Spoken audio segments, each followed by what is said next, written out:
संसद में उपजे गतिरोध को लेकर फूलपुर के सांसद प्रवीण पटेल से खास बातचीत की हमारे नेटवर्क 10 के संवाददाता ने।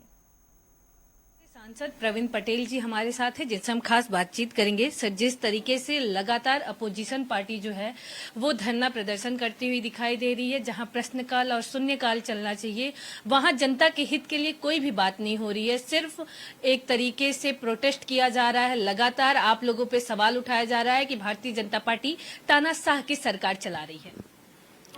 देखिए, विपक्ष के रवैये से सारे लोग दुखी हैं, इसलिए कि अभी ये जो वर्षाकालीन सत्र चल रहा है, देश को एक बड़ी उम्मीद रहती है कि पार्लियामेंट चलेगा और जनता के जो हित के मुद्दे हैं उस पर चर्चा होगी।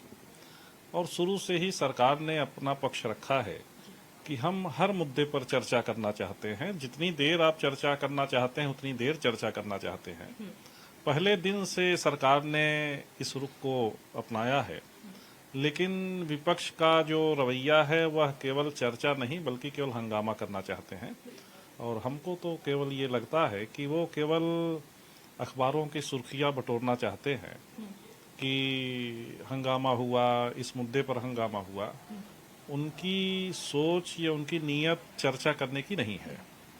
अगर चर्चा करने की नीयत होती तो पहले दिन से ही वो चर्चा करते, चर्चा में सारे सदस्य भाग लेते, देश के सामने सारी चीजें जाती।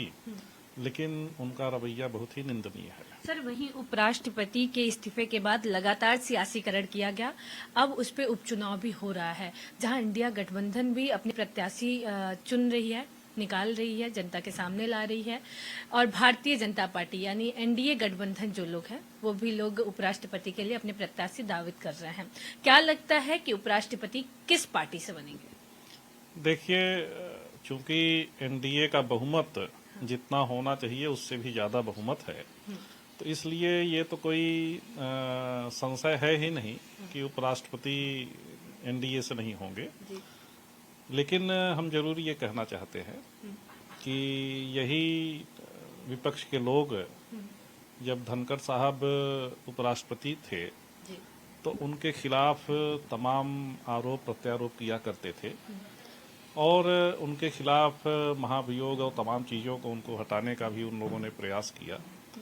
लेकिन आपने देखा कि अभी जब उन्होंने स्वास्थ्य कारण से अपना इस्तीफा दिया है तो उनका जो है रवैया एकदम से बदल गया है।